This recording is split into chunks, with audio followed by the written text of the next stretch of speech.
I'm a little slow on the record button, but I got it. It's been a few days since we've been together running the show, but today we're talking, of course, about tariffs, 3-star Michelin restaurants, me and you in the wild, the fact that we are only 69 days away from the most ambitious automotive accelerator event in this industry, ASOTU presented by Reynolds and Gubagoo. I'm just ready today. It's the AAA of automotive events, the ambitious automotive accelerator. I'm all about it. It's the most ambitious one. We couldn't do this without the partners, obviously, right? Because we try and keep tickets reasonable as far as a price point. So Reynolds, Gubagoo, the whole team there for throwing down, being the presenting sponsor, second year in a row. Yes.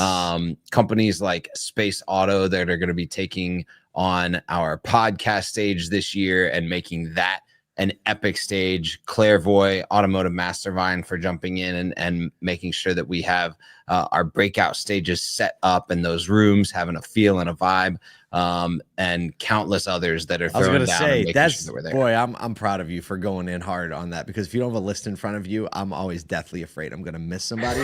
There's going to be a lot of other people that we talk about, because we have a whole array of people that have banded together to make this event possible, which is probably appropriately why we are theming the event this year as Converge, the word Converge, because this is where truly people from all sectors of the industry, and even this year an international contingent is coming to ASOTU. These are the people who are working hard day in, day out, whether in the dealerships on the front lines or developing products and services to support those dealerships online, that believe that thriving people are the only key to success for profits, culture, technology, and how all those things come together. So, Todd Caputo said yesterday in the morning show, he's talking about the, NADA versus ASOTU. NADA is a totally different thing, in my opinion. ASOTU is where you can be together with pretty much everybody at the event. It'll be around 700 people, which sounds like a lot, but the venue is so perfectly oriented to feel like those 700 people are family when it comes to meals and hugs and handshakes and asking questions and sharing what you're doing, staying in the same venue. People don't wander everywhere at this event. They stay put. And so it's just a great place to be. If you haven't gotten your tickets yet, you should get them at ASOTUcon.com. If you're already planning on going or you have your tickets, please make sure you book your hotel room ASAP. You can do that right from the site, because the event hotel will fill up super, super fast. It already is. It's like ripping through, so you don't want to miss out on that thing. And there's no more rooms to open up. Literally, we book out pretty much this entire casino hotel with our people. And there's a lot of other options around, but if you want to be close in that venue, we have a rideshare partnership this year, which we didn't last year. Is that locked? Are we talking about that yet? It's not locked. Okay, we're not going to talk about that yet. But just so you know, we're pulling out all the stops. You really should check it out and be there. If you've always wanted to go, this is definitely the year to get there. Get the tickets, get the hotel rooms. If you want to sponsor, we still have some stuff available, and we can make sure you get everything. And a lot of times, like with the sponsorships, if you're going to send some of your people, it makes a lot of sense, because the sponsorships come with tickets, and we're not like some of it. Like, we don't just throw tickets out, because we are limited by capacity. So, your ticket costs, if you can make it a part of the sponsorship, I think that's even more bang for the buck if you're coming. So we hope you come on, get in there. Let's go. All right. We're going to talk about some news. Obviously, we're going to talk about tariffs. And then for our third story, we usually do 3 stories. The last one's a little more retail. Kyle and I had a few experiences over the last couple days separately that we're going to jam on. Kyle's experience at a 3-star Michelin restaurant. My experience driving an EV home from like 800 miles away. I learned 2 or 3 things about the charging infrastructure in the United States, or at least up the East Coast. We learned a lot of things this weekend. How about we did. That? All right, let's talk about tariffs. This is the big deal, big conversation last night. I didn't get to watch it. I was so tired. But in a primetime address to Congress, the largest ever on record, by the way, the longest ever on record, over 2 hours, President Donald Trump defended his sweeping tariffs, acknowledging a potential adjustment period, but emphasizing the tariffs' role in boosting the U.S. economy. As many as 20,000 vehicles per day could be cut from North American production due to parts shortages and high cost. Stockpiles could run out within a week, even after companies move as many parts as possible into being manufactured in the U.S., or they try to get them across the border as soon as possible, according to Stephanie Brinley, principal automotive analyst at S&P Global Mobility. Basically, a lot of suppliers can't absorb the added cost. That's no big surprise. Margins on those are already running pretty efficiently. Tariffs on steel and aluminum will increase to 25% on March 12th, with further auto import tariffs possibly starting by April 2nd if they persist. Goodness. North American vehicle sales, some people are saying, could drop 10%, and smaller suppliers might need some financial assistance to survive. However, in an update that just happened moments before the show that Nathan plugged in an interview with Bloomberg this morning, Commerce Secretary Howard Lutnick hinted that President Donald Trump may exclude certain sectors, including autos, from the 25% tariffs on Canada and Mexico. The decision could definitely favor industries that comply with the U.S.-Mexico-Canada Agreement, USMCA, with all those content provisions. And here is the quote. My understanding is the big three say they produce cars that are compliant under USMCA, which means they have sufficient U.S. content in them to be part of that agreement. So what a roller coaster. It is. It's a roller coaster. Obviously, there was a lot more discussed last night, but the tariffs were what's on everyone's mind. There's apparently going to be a little bit more expansive kind of like stuff coming at some point today around the tariffs, around what's happening. Obviously, this is retaliation after retaliation. You can see the goal of potential long-term benefit on U.S. profitability, moving manufacturing here, opportunities that, over the next 2 to 3 years could take place. But the short-term disadvantage that the automotive industry and other industries could potentially have, there's speculation that it could wreak havoc. I think that, for manufacturers that have high day supply, they're going, hey, look, we're going to be fine here. The manufacturers that have a little lower day supply, like a Toyota that's already managing a 14 to 19 day supply, I think this is where maybe you start to get a little bit held back on any discounts or maneuvering off pricing, just because there could be scarcity of inventory over the short term, or pricing disadvantages for customers. So, still a lot. Like I would say this is not freak out mode. This is watch and listen and learn mode at this point, because we don't know the exact impacts that this is going to have, but we'll have a lot unfolding over the next week or two. Still wild that 20,000 vehicles per day could be cut from North American production as an estimate. That's a hefty hill to climb. Used car market's about to heat up, Paul. But yeah, I mean, I think you said it best. Like 20,000 vehicles could hurt some more than a lot of others.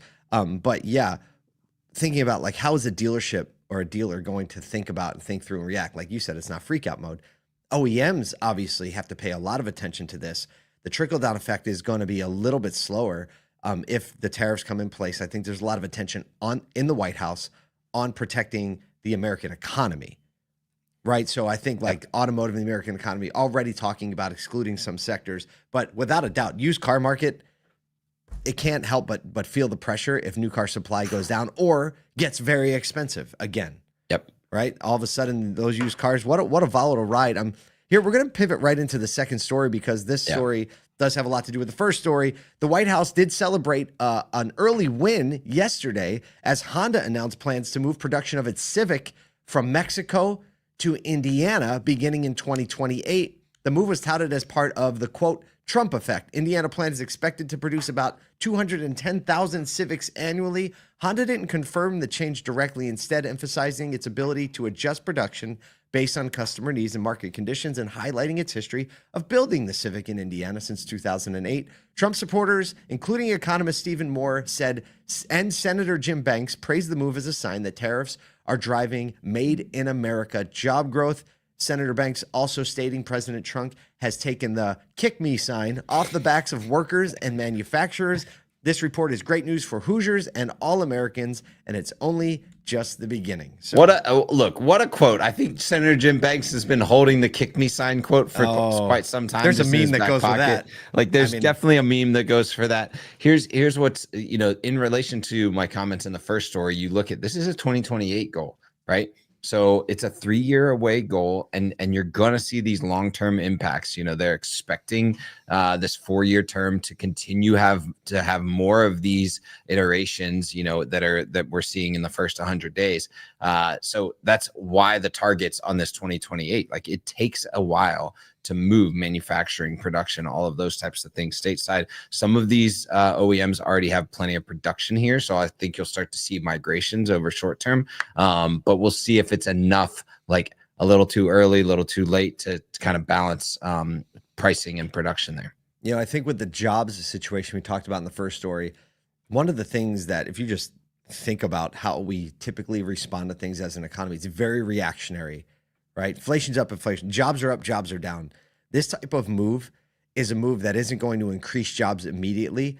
But I mean, how often are we doing things over 12 and 24 months in the government? This is just like uncharted territory. It is. It's wild. Right. And we'll see. I mean, like that's what the Trump administration is banking on. They're saying actually it takes a little disruption to actually make a change, but it's not going to be long is basically the sentiment that's coming. So we'll do what we always do. We'll hang on. We'll make great decisions in the day. And if you want to leave it to anyone to figure out how to serve people and how to make a business work, it is the entrepreneurial nature of car dealers for sure. All right. You and I had a couple of interesting or talkable experiences over the last 4 days. I'll go first because I want yours is much more retail. Right. I'm ready. I bought my first EV. We're going to reveal what it is today. I know we were a little slow getting the vlog out, but I wanted to make sure we release it this way. So today we're going to release the vlog on which EV I chose. However, my son Miles and I went and picked it up, and we drove it from Charlotte, North Carolina, back to Syracuse, New York, which is just about 800 miles. And some people were like, "Are you really going to do that?" I was like, "Yeah, I'm going to do it. Look, I have my little plan. It's usually like an 11-hour drive." I was like, 3 charging stops will be good. Well, what I found out was charging an EV over a long distance, even in the pretty populated corridor of Charlotte, it's not like I was in North Dakota. You're going through Virginia, DC, like you're going through all of those areas. Yeah. Absolutely. Maryland, right through Harrisburg. It was quite complicated. And we had about a 23-hour day because we flew out early. Then we left Charlotte at like 10 a.m. and we didn't get back to Syracuse till 3 a.m. Yeah, I was thinking we would get I think there that the most interesting part, you were telling me a little bit about your story. The most interesting part to me, and I'll reveal one thing, is the fact that you've got these charging networks that are like locked to a vehicle type potentially, and that's just something that you don't go up to a gas station and be like, I wonder if they'll take my Ford. You have my kind of gas, yeah. No, I wonder if they'll take my Toyota. I'm not sure. The Sienna might not fit the gas pump here. I'll tell you what. There were several instances that surprised me, and now, like in hindsight, after that one experience, I think I can fix most of those. The first quote unquote fast charger I went to only charged at 40 kilowatts, which if fast charge should be like 150 to 350. Right. So I lost a ton of time there because I had to wait for charge and then make alternate plans. I went to a Tesla charging site. But I didn't get a Tesla, and that's pretty common knowledge right now, but a non-Tesla. And that we got that to work, and it was had to figure it out. The next Tesla site I went to, I was like, why isn't this not showing up on the app? Because we use Google Tesla supercharging site. Yeah. And I realized not all Tesla sites are partner charging sites. My vehicle type wasn't listed, so it wasn't even allowing me to charge there. Ended up finding another one. Now we'll say GM, surprise horse, bailed me out, whatever. But we're going to release a vlog for that. But all to say, there's some significant issues around charging that we will never have an easy time selling EVs as an industry until this stuff is figured out, because it is real. And I'm pretty resourceful person. Like I'm a pretty solid problem solver, and I know how to get around. And I can't even imagine. You've been planning this for a couple of weeks. Like you knew the route, you knew what you literally, you Kyle. All the problems we talk about in these articles that we cover every day, all the problems. Oh, and this and that. It's like I had them all.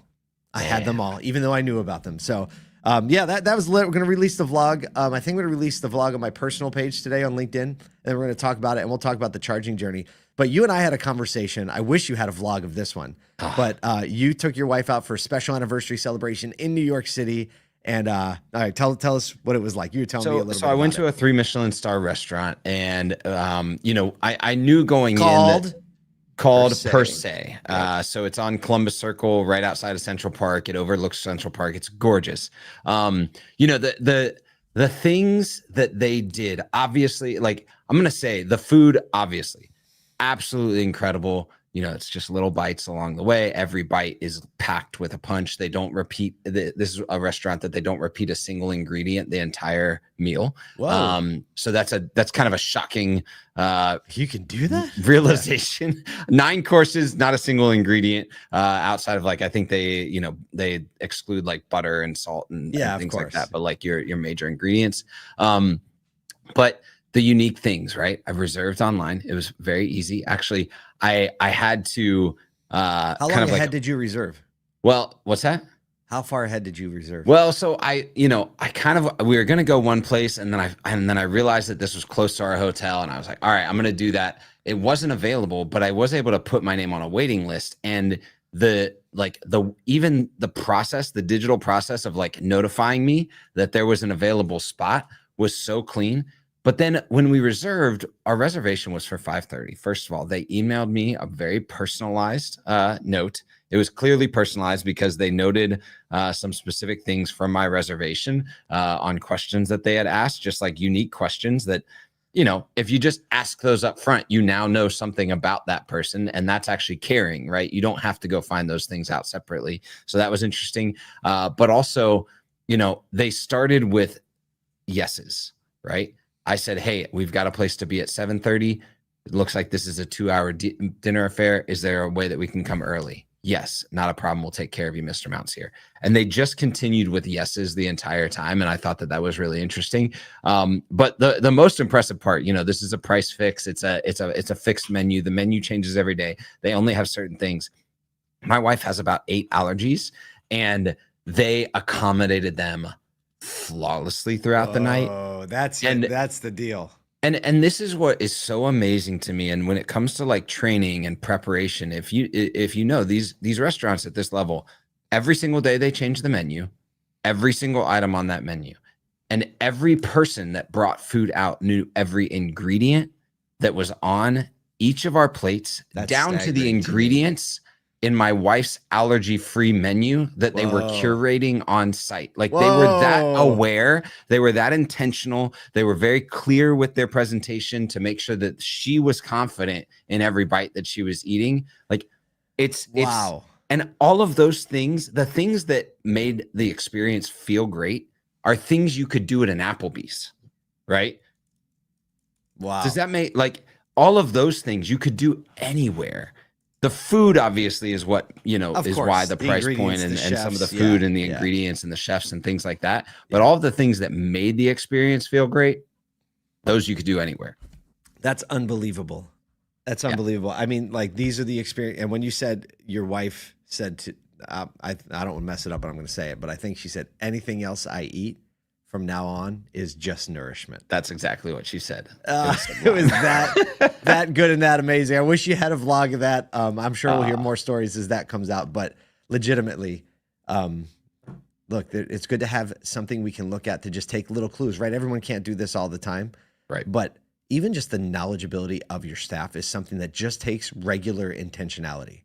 Yeah. Right. And it sets the expectation. I mean, Will Guidara talks about it all the time. It's the effort that you put into the pre-meal, right? And it's not just like, oh, I showed up that day and hopefully I remember to say the right thing. It's like an effort to have the right meeting, to train the staff, to commit them to that day. And I think that that's something that we can do very easily in the realm of automotive retail. Couple comments here from the live stream. John Roper saying that's unreasonable in the vein of hospitality. Got him. Yes, very much. Doug Klassen asks, is there any buying regret now that the charging situation is real? Zero buying regret. I just knew from the beginning I will not be taking any long trips in this vehicle, so I'm not worried about that. Brian Ortega, that's a crazy drive. It was a crazy and exhausting drive. Listen, everybody, it's Wednesday. You have a lot of runway this week. If you don't have to spend a ton of money, but you can be extra thoughtful today in how you're training your team, taking care of your people. So go do that. We got your back, and go to ASOTUcon.com and get your tickets.